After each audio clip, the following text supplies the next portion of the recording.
Friends, in the last lecture, we have discussed about hamartia, and we, even in chapter number 13, discussed that the change to bad fortune must come about because of hamartia. And hamartia, as it takes varieties of forms, the best kind of tragic plot is not narrowly prescribed. Now, Aristotle, starting in chapter number 14, points out the relationship between the characters. The tragic effect is enhanced when people inflict harm on those who are closely connected with them. Now, this is what you can say is a little bit of clumsy expressions that Aristotle is trying to bring it out. Now, what exactly it means by the tragic effect, what Aristotle is talking about with the help of hamartia. This tragic effect can be enhanced when it is inflicted upon a people who are closely connected with all of the rest of the characters. If something, if harm is you are harming a person who is not closely connected with you, then it will not evoke the emotions of pity and fear. For that sake, it is most important that how you are dealing with, how are the characters are, how these characters are developing their relations. And Aristotle has used a word in Greek, and the word is philo, Philos, philos. Traditionally and conventionally, it is translated as friend. But in reality, as we have seen already with lots of Greek words which have been translated conventionally, those words are having wider, you can say, expressions and wider applications also. Now, once philoi, plural, once philoi include in all those to whom one is bound by the ties of mutual obligations, because you are bound by certain mutual obligations, you are coming close to each other, and one who is bound by the ties of mutual obligation, or you can say above all, member of one family, that would be very easy. Now, philoi can be applied to the member of one family, one's own family also. So you cannot say that philoi is restricted with the word called conventional translation of the word philoi as we have called friend. It is not essential to have friend as the conventional meaning of it. One's family member can also be a philoi of that particular. Now, the obligation to help friends and family, to protect them, and to promote their interest is one of the most prominent fundamental principles of ancient Greek ethics. These are fundamental principles of Greek ethics that we have to protect your philois, that means your family members, You have to promote their interest, and this is what you can say is a common summary of virtue. What is mean by virtue then in a man's life? If you're not protecting and interesting the interests of your friends, interests of your family members, if you're not good with them, then what is the definition of virtue then? That's why Greek always used to point out virtue with these types of fundamental principles. Now, what exactly it was? Help your friends and harm your enemies. This is the very routine and common understanding, routine and common saying. Now, what is Aristotle's point? If this is the Greek ethic, what Aristotle is trying to say, what Aristotle is trying to put it out. Aristotle's point is that a tragic plot is more likely to evoke pity and fear if a person inflicts harm on a fellows. If a person inflict harm on his friends, family members, or the one who are closely associated with him.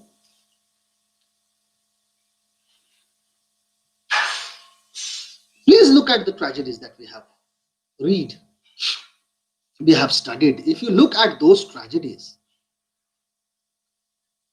you will find that whatever harm is inflicted upon the character, the harm is inflicted by the close associate, whether it is uncle, whether it is father, whether it is friend. And that's why, if it is a closely associated person, if the harm is inflicted upon the closely associated person, then the emotions of pity and fear may rise. And that's why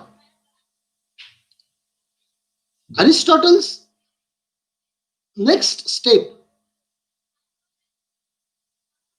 is to correlate this point with the two other variables. He wants to correlate these things with two other variables.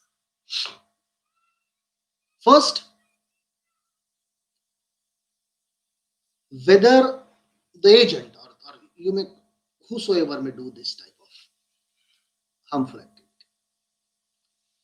whether the agent actually goes through with the harmful act or not. That is the first variable. That is the first variable. Whether the agent goes with the harm to inflict harmful act, whether he goes or not, but is related with that particular agent. And second, because what he is doing, he knows it. In the first variable, what he is doing, he knows it. That why he is doing this particular thing, why he is committing this particular thing. Second, whether the agent knew what he or she was doing or not, whether he was doing unknowingly. That is the second variable. These are the two variables that Aristotle is trying to correlate this point, that the emotions of pity and fear can be evoked more if the person inflict harms on fellows, someone very close to them. Now, if you see very carefully, my friends, if you apply this idea, this concept of Aristotle, that he has to uh, even try to inflict harm on person close to them with using these two variables, that who is inflicting harm on the fellows, whether he does it knowingly or whether he does it unknowingly. You have to apply the things to both in the both cases, and that's why I said these are the two variables he's talking about. So when he's talking about these two variables, the reappearance of the idea that acting in ignorance of the true situation, acting of ignorance in true situation may be the basis for tragedy. It is not, again, maybe probable. Acting in ignorance of true situation, not knowing what exactly the true situation is, as we have seen it in the case of Oedipus. Oedipus is not familiar, so he acted in ignorance almost all the in all in throughout the play. He worked with ignorance that he didn't know what he is doing actually.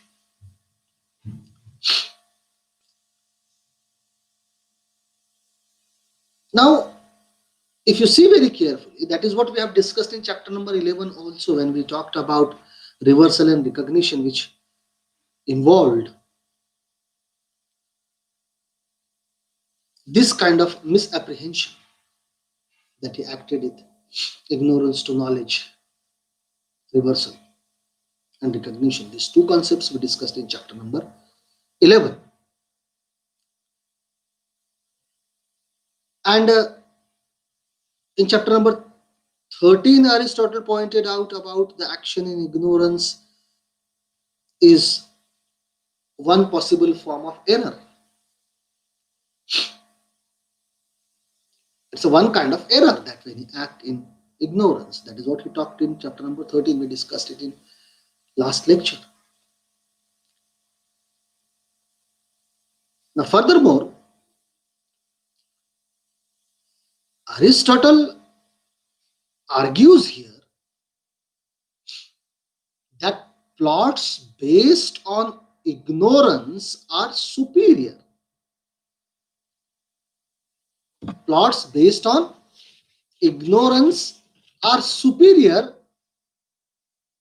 to those plots in which the harmful action is either planned or is carried out with full knowledge of circumstances.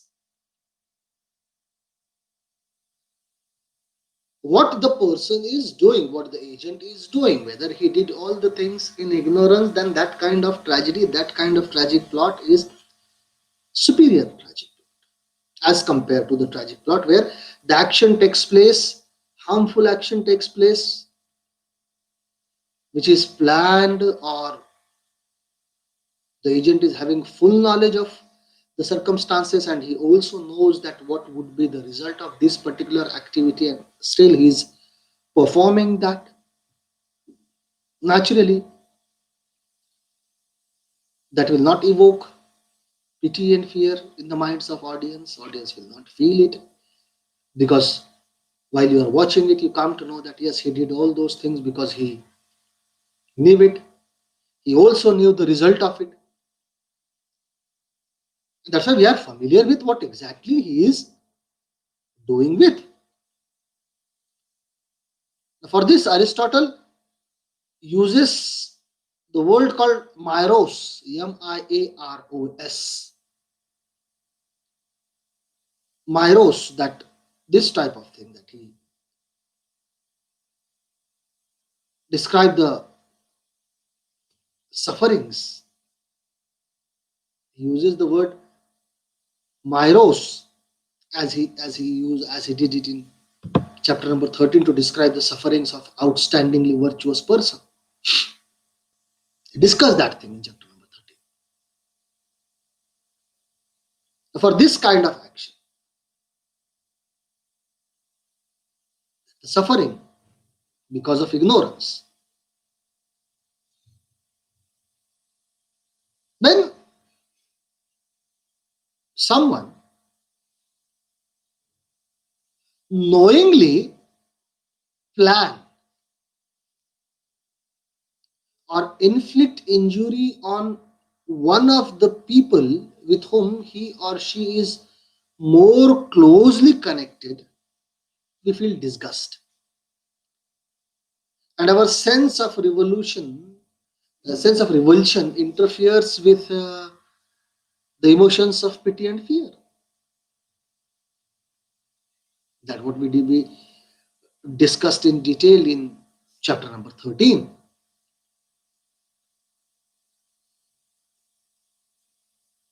It is better, therefore, to have the character act in ignorance. That will create what exactly Aristotle is expecting, a sort of pity and fear amongst the audience. And Aristotle is saying those plots are superior plots, those plots are good plots. Because we discussed in detail in chapter number 13 that if that is not, then it will not evoke pity and fear, it will make you disgust. The example of engineer, what we talked about. It will be disgust for us. We will not feel very pity and fear for the sake of what happened with that particular person. But if we are looking at that he did all those things without any sort of knowledge, without any sort of knowledge of any circumstances, in that case we feel pity and fear. And these situations, in these situations, someone who unwittingly harms a person close to them is to be pitied.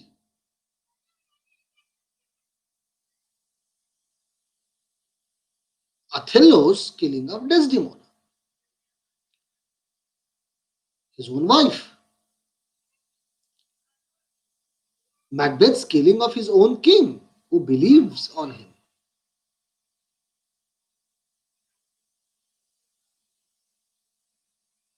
Oedipus, who is simply killing his father in ignorance. Those situations evoke pity and fear amongst the audience. And in these situations, we can pity both of them, the agent as well as the victim. He used to say that why Oedipus killed his father. What is the reason that he killed his father? We feel pity for both of them. Oedipus and his father, Oedipus and his mother, Oedipus and his children, Oedipus and the state. Because Oedipus's act inflict harm on all these people. Take any example of Shakespearean tragedy, or even you can say Elizabethan tragedy, any Greek tragedy.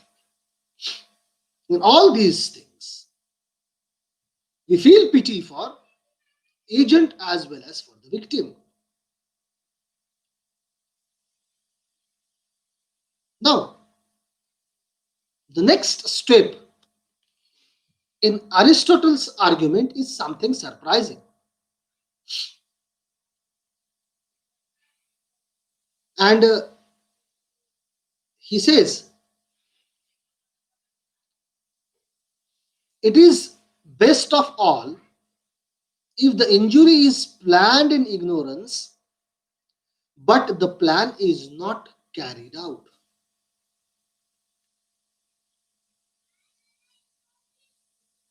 Look at this argument, what Aristotle is making, where he is talking in a little bit earlier, where he pointed out, where he put that it is the superior kind of tragedy if the act is carried out in ignorance, as compared to those which carried out with certain plan. Why is putting this argument that it is best of all if the injury is planned in ignorance but plan is not carried out? That is It is better if the identity of the intended victim, the identity of intended victim is discovered before the injury is inflicted. You need to know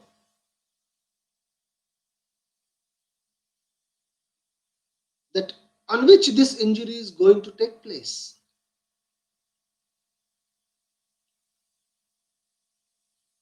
Again, I'll give an example of Shakespeare's Othello, which makes us easy to understand. We know who is going to be the victim of the whole story, whole action. As Desdemona committed the mistake, as Desdemona uh, is going to be the victim on which the harm is going to be inflicted by Othello, because Othello audience, as an audience, we discover that yes, this is going to how Othello behave with Desdemona. And that's why we come to know about this particular injury. And we used to say that if this injury is, if the identity of the intended victim is discovered before the injury,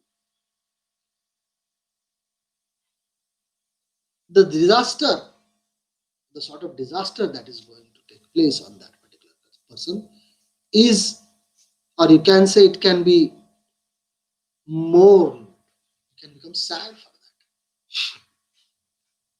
If the discovery of the intended victim is revealed already, then you will feel starting, you start to feel sad for that particular person from the beginning, that yes, this mistake, oh, she should not commit this mistake, otherwise she will face the, she will be punished, she'll die. Very interestingly, Desdemona's losing of handkerchief, the handkerchief which is given to Desdemona by Othello, saying that this is the handkerchief of my mother, and she, whenever she possesses this handkerchief with her for the long, for the whole life, she possesses this handkerchief with herself, and that makes his father to stay faithful to his mother because of that handkerchief. And this sort of handkerchief he has handed over to Desdemona, expecting that she should keep the handkerchief and be faithful to him for a long time.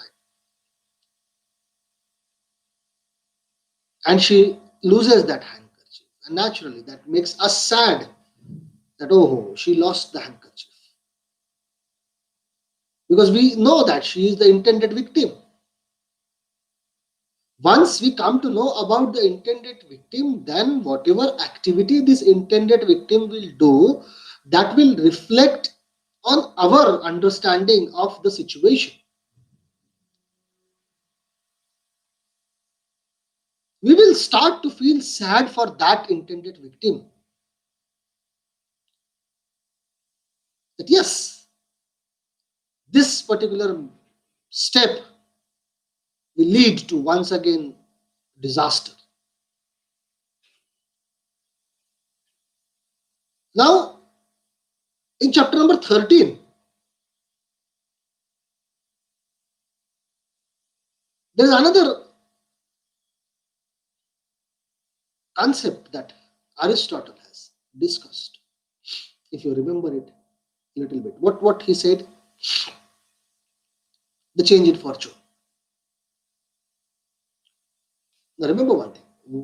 What we are talking about, that Aristotle's step of argument makes us a little bit surprised, that when he's saying that if you know the intended victim, now you will understand. Although it surprises us that why Aristotle is again talking about the revealing the identity of the victim, then what about the act of ignorance then? And that's why we feel that it is not going to be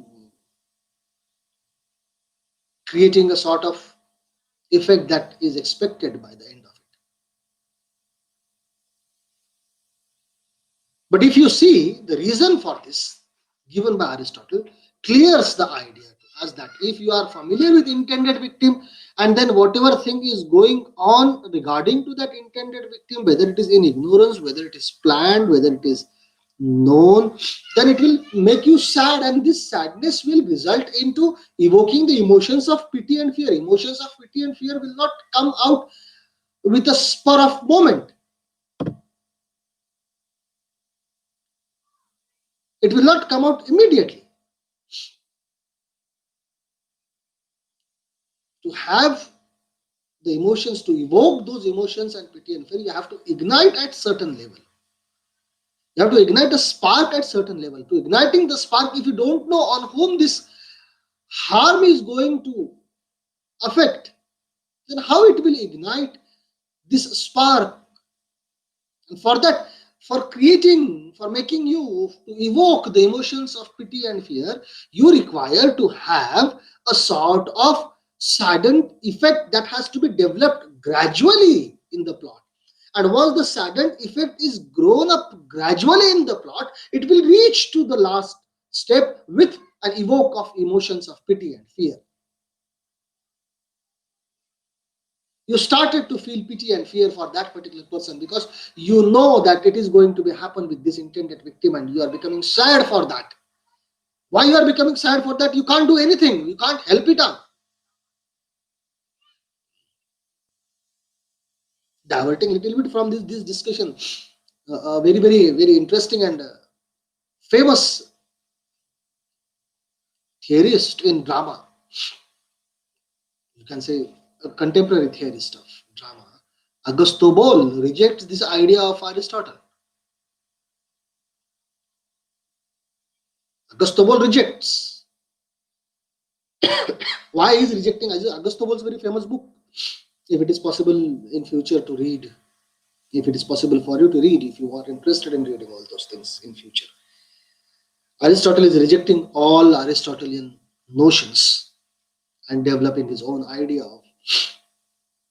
And he said that he wrote a book called Theatre of Oppressed. And unfortunately, what happens, most of us will feel that Theatre of Oppressed means he is talking about the characters who are oppressed in the society. Not at all. According to him, he is saying that what Aristotle did with his poetics, that Aristotle made the audience oppressed throughout.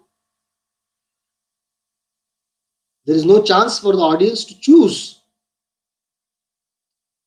There is no chance for the audience to decide.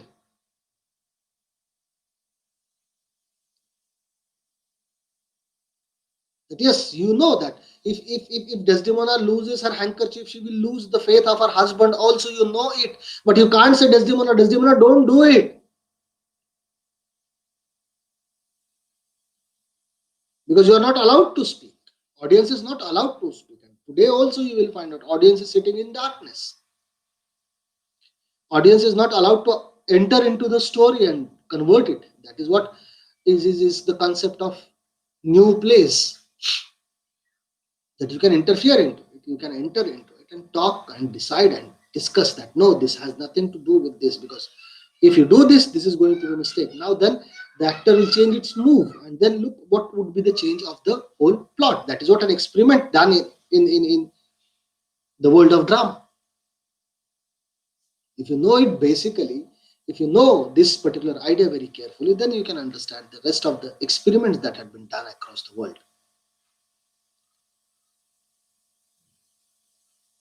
And that's why you will find out, my friends, that Aristotle is simply giving a chance to ignite that spark which will lead to evoke the emotions of pity and fear amongst the audience. That if you know the intended victim and the activity is happening to that intended victim, then and then it is possible for you to develop, or then and then it is possible to develop the emotions of pity and fear in you. Now in chapter 13, Aristotle talked about change in fortune, from good to bad, bad to good. And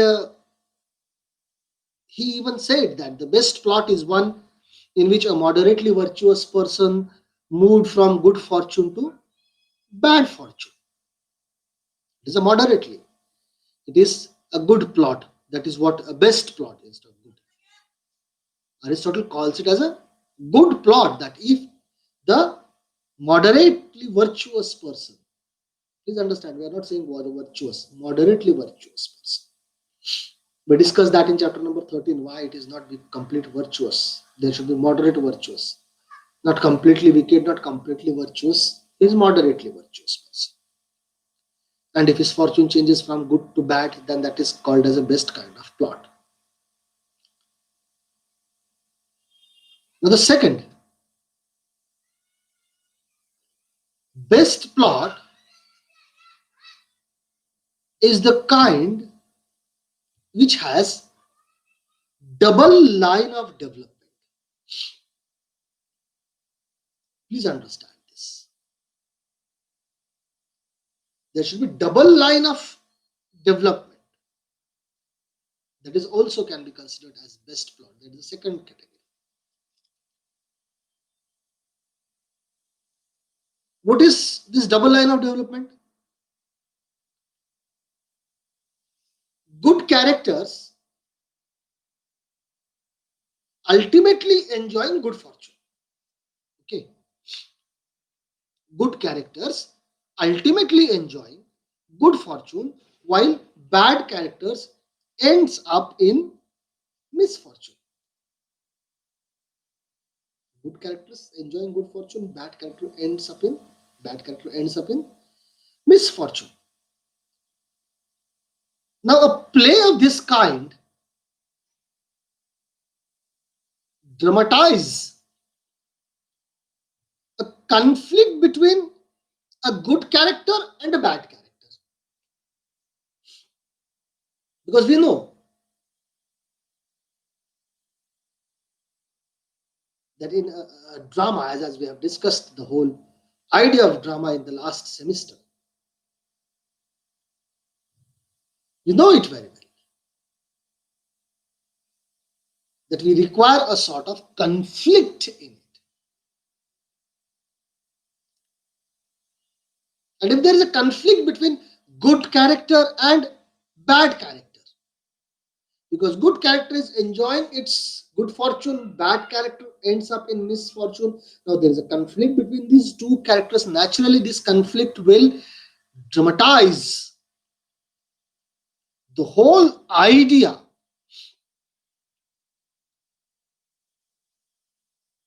For example,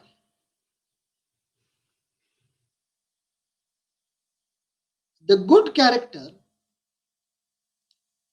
may start off in a bad fortune.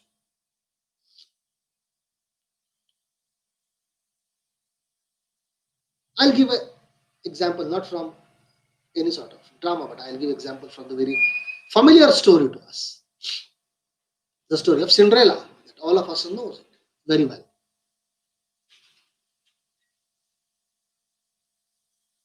Now, the good character is living in bad fortune, and why she is living in bad fortune? Because he or she in story of Cinderella, she is oppressed by uh, the bad character. She is not bad, you know it very well in Cinderella. She's always oppressed by bad characters. Now, this kind of play will evoke pity and fear also. You may say, sir, how it will evoke pity and fear? Because at the end of the story, Cinderella gets a good house. She married with a prince and she stayed with the prince. How it will evoke pity and fear? Now, again, please understand this fact, my friend, that we are focusing on the end of the story always to evoke pity and fear. The miserable life, the misery that the good character is facing in his or her initial life, the sort of operation that he or she is facing, and then coming out of this operation, this operation, initial phase of miserable life, this will also evoke pity and fear in the minds of audience.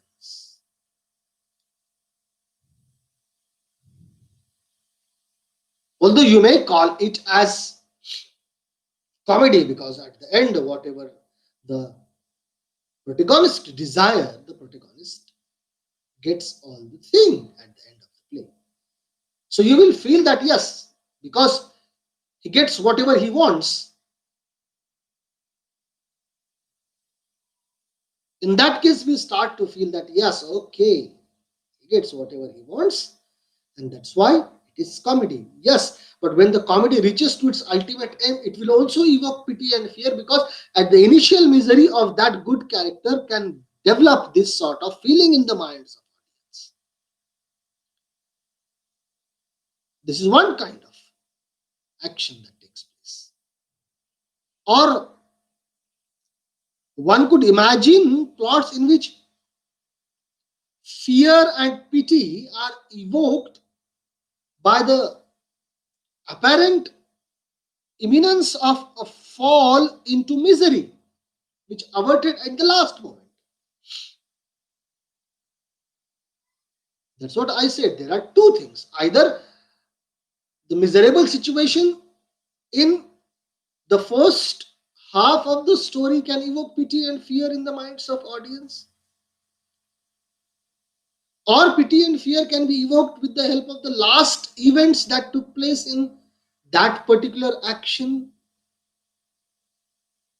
And that's why the pity and fear can be evoked. The plots like these will develop or will excite the tragic emotions in spite of their happy ending. And that's why I said it is not essential, my friend. That is what, again, a issue of debate. That what is it mean by? Then why should we call it as a comedy? Because it ends on a happy note. That's why we should call it a comedy. Then what is the effect of comedy? As we are familiar with the effect of tragedy. What is its ultimate aim? Tragedy's ultimate aim is to evoke the emotions of pity and fear, and that's why there is a purification of human soul, purgation of human soul, catharsis. That is an ultimate aim of tragedy we used to talk about. Then what is the ultimate aim of comedy then?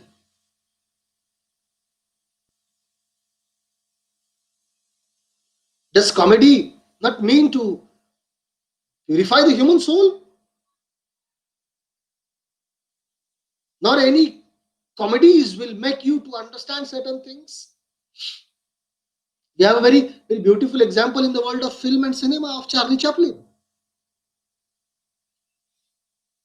We will not consider Charlie Chaplin's films as tragedy films, but we used to call it as in slapstick comedies. Why slapstick comedies? It will make you to feel sad at moment. It will evoke the emotions of pity and fear for you, but still it will make you laugh. Still it will make you to understand certain situations in other way. In spite of their happy endings, we feel sad for the moment. We feel to evoke the pity and fear because of the initial miserable life of that particular character. And that's why we sympathize. We sympathize those characters who are passing through, you can say, or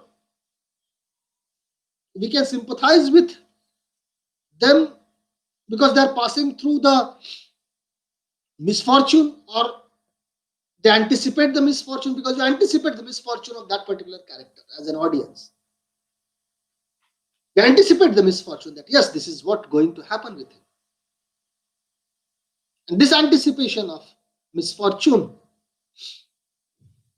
makes us to lead, makes us to evoke the emotions of pity and fear. Now, when Aristotle is saying this in relation with the characters, that the miserable events in the initial life of the characters can make you to feel sad, and that will evoke the emotions of pity and fear in spite of their happy ending.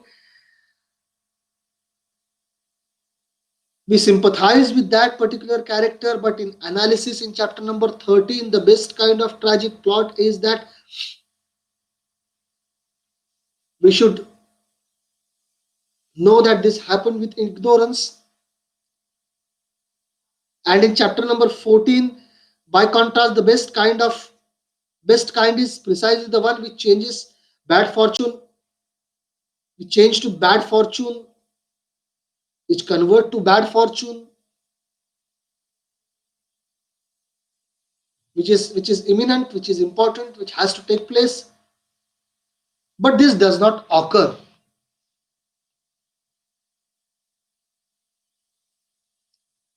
Now, if you look at these two lines of argument of Aristotle,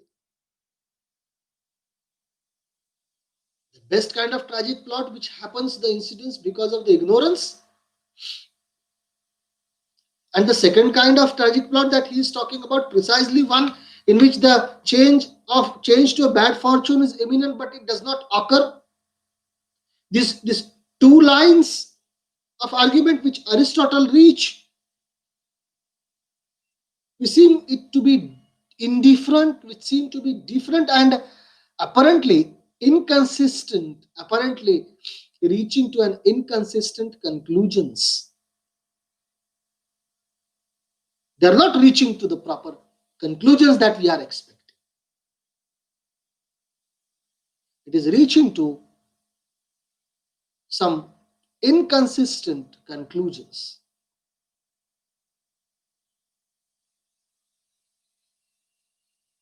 Since there is an explicit cross references from chapter number 14 and back to chapter number 13, there are cross references as we have seen it, as we discussed in the previous lecture, and today what we are discussing, you will find out there are certain cross references to it.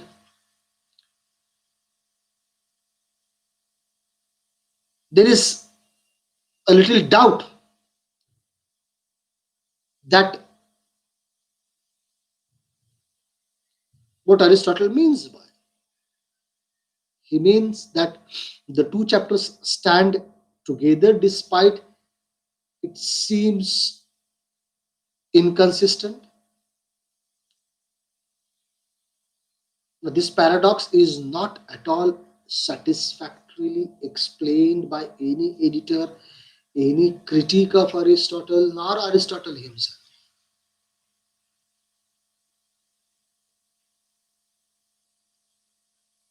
If we insist that there is the kind of tragic plot, one kind of tragic plot is best, then the two chapters are contradictory to it.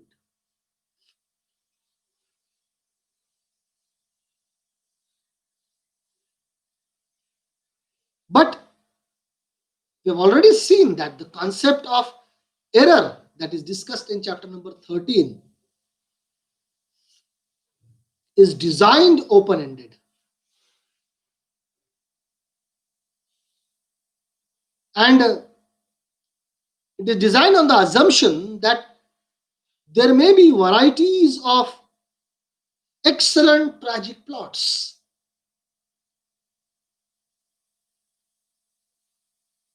Now, these two chapters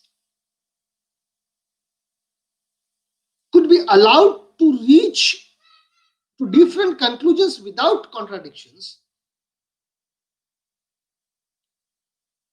It must be considered that Aristotle has not presented his arguments in this light. Aristotle has not said anything in this. That's why most of the time it has been said that Aristotle's poetics is incomplete in itself. It is not explaining, it is not giving clarifications most of the time. It is not developing clarifications. And that's why it is very much difficult to understand that what Aristotle is trying to bring it up.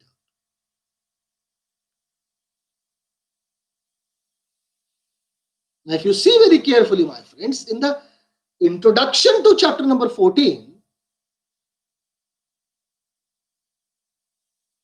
Aristotle says the tragic poet should not seek every pleasure from tragedy.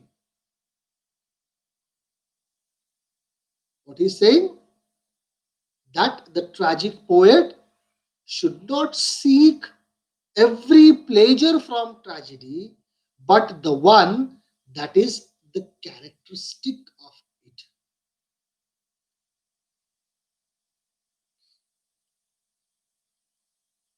What it means by? Again, later on, he continues. And he continues to say that the poet should produce the pleasure which comes from pity and fear, and should do so by the means of imitation. Now, again, you will find out in the beginning, in the introduction to the chapter number 14, that is what Aristotle is saying. And this stress is on the characteristic pleasures of tragedy. Characteristic pleasure of tragedy. Now, what is this characteristic pleasure of tragedy?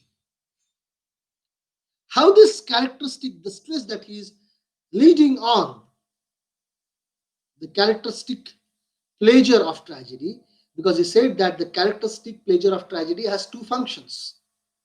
And after completing these two functions, we'll stop, because tomorrow we'll discuss the pleasures of tragedy, what Aristotle is talking about.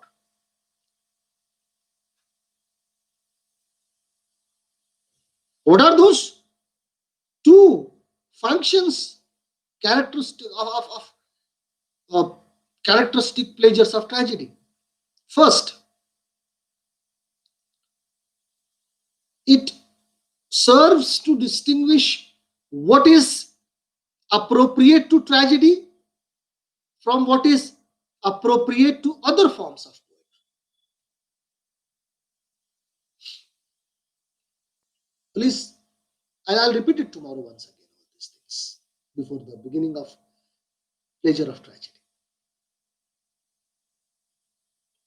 What Aristotle says, that the tragic poet should not seek every pleasure from tragedy, but the one that is characteristics of it. That is, the poet should produce the pleasure which comes from pity and fear, and should do so by means of imitation. This is what Aristotle said. And this stress on characteristics pleasure of tragedy has two functions. First function is it serves to distinguish what is appropriate to tragedy from what is appropriate to other forms of poetry. That's why you will find out in the second, in the end of chapter number 13, he says that with an happy ending of for the good characters gives pleasure more akin to the characteristics pleasure of comedy. That means again he focused on the end, which he contradicts in chapter number 14. By the end of chapter number 14, he contradicts this idea. But at the end of chapter number 14, he is saying that you should not to rely on the end of that story, that whether the character is able to get the things done at the end of the play, or whether he will not get to done it in the end of the play. But the initial misery can able to lead pity and fear amongst the mind in the minds of audience. And then he is saying that happy ending for the good characters give pleasure more akin to the characteristics of pleasure of comedy. That is in the end of by the end of chapter number 13. This is what the first function that it deserves. It serves to distinguish what is appropriate to tragedy, what is appropriate to tragedy as compared to the other forms of poetry. And second, he is talking about it distinguishes characteristically tragic pleasure from other pleasures. What are the tragic pleasures and how are the other pleasures?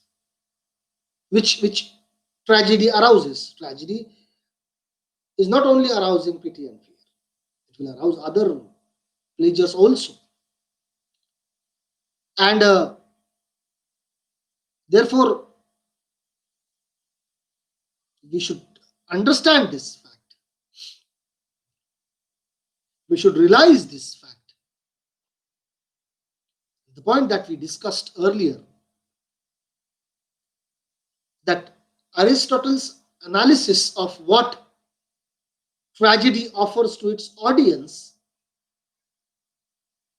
is complex and multi-layered. It is not so simple to understand that what Aristotle's analysis of tragedy is, what sort of things that tragedy offers to its audience. This analysis is complex and multi-layered, and that's why we need to understand it very carefully. We need to recognize it very carefully that how Aristotle is trying to give us or show us the pleasures of tragedy. And that's why, my friends, that we need to recapitulate all the things that we discussed today. That Aristotle is having an explicit cross references from chapter number 13 and back to chapter number 14 and back to chapter number 13. There are cross references to each other.